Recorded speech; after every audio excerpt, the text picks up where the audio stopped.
मंचस्थ सभी आदरणीय महानुभाव,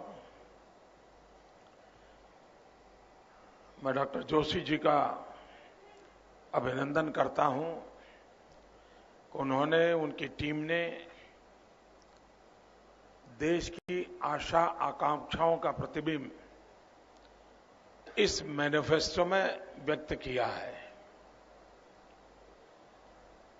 हमारे लिए ये मैनिफेस्टो न ही एक चुनावी रिचुअल है और न ही यह कागजी दस्तावेज है। यह हमारी दिशा है,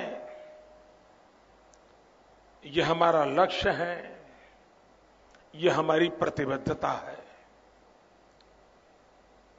अगर दो शब्दों में मुझे कहना है तो मैं कहूंगा, दो मूल बातों को लेकर के हम आगे बढ़ रहे हैं।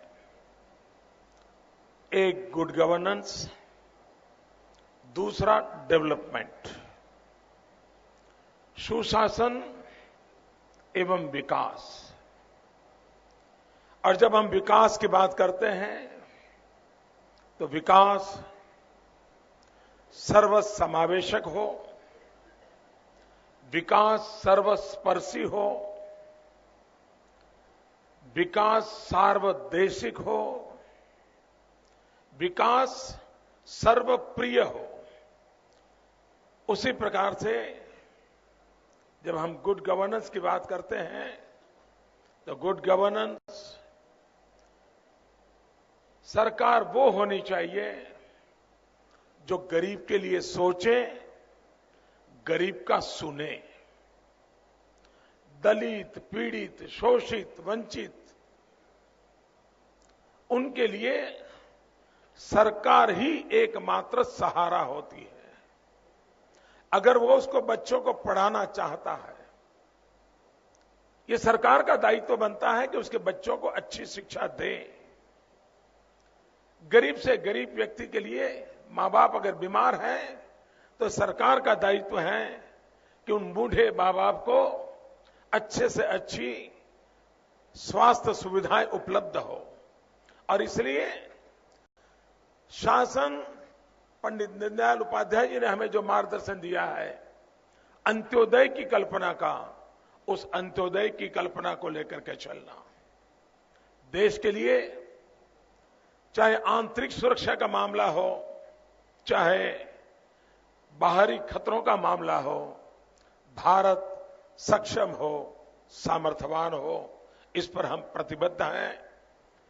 जीरो टॉलरेंस के साथ इस विषय में देश को आगे बढ़ना होगा। दिल्ली में मजबूत सरकार हो ताकि दुनिया हमें आंख दिखाए नहीं, लेकिन हमसे आंख मिलाने का उसको मन कर जाए, और हम भी दुनिया को आंख दिखाए नहीं, हम भी सर ऊंचा करके, सीना तान करके, गौरव के साथ दुनिया के साथ आंख मिला सके। ऐसी समर्थ व्यवस्था, ऐसी समर्थ सरकार ये देश की आवश्यकता है।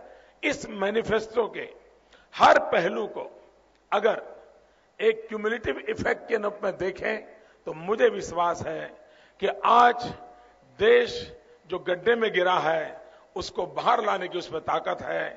देश रुका पड़ा है, उसको गति देने की ताकत है। देश निराशा में डूबा हुआ है, उसमें आशा का संचार करने का सामर्थ्य है। देश के हर 125 करोड़ देशवासी, उनके सपनों को सुनिश्चित करने का प्रयास इस मैनिफेस्टो में देखा जा सकता है।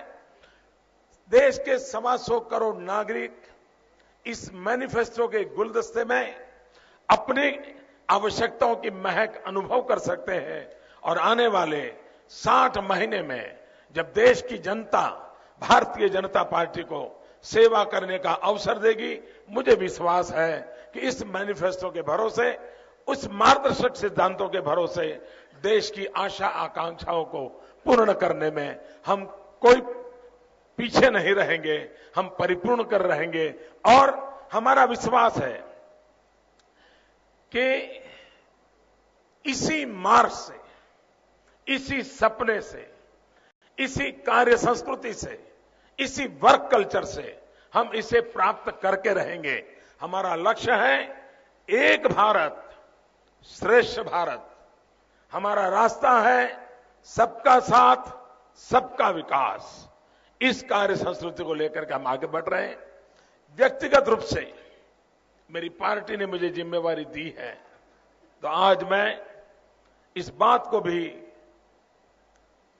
देश की जनता के सामने कहना चाहता हूं।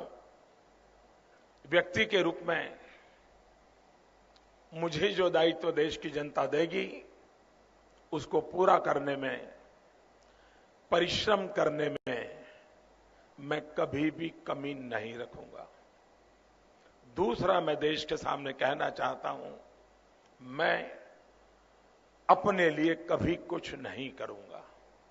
और तीसरी बात मैं कहना चाहता हूं, मैं बदिरादे से कभी भी कोई काम नहीं करूंगा। ये विश्वास देता हूं और मुझे विश्वास है देश की जनता जिस भरोसे की तलाश में है, उस भरोसे को देने का सामर्थ्य भारतीय जनता पार्टी के लक्षावधि कार्यकर्ताओं में है, भारतीय जनता पार्टी की इस सामूहिक नेतृत्व में है, भारतीय जनता पार्टी के इस मैनिफेस्टो के दस्तावेज में है और भारतीय जनता पार्टी की आने वाली सरकार में है। और उसका मूल कारण है हमारे पास अटल बिहारी वाजपेयी, लाल कृष्ण आडवाणी जी, उनके नेतृत्व में एनडीए का जो हमारा ट्रैक रिकॉर्ड है, राज्यों में भारतीय जनता पार्टी की सरकारों का जो ट्रैक रिकॉर्ड है, वो विश्वास पैदा करने के लिए एक बहुत बड़ी पूंजी है। मैं फिर एक बार पार्टी के नेतृत्व का आभारी हूं। श्रीमान जोशी जी को बहुत बहुत बधाई देता हूं। धन्यवाद।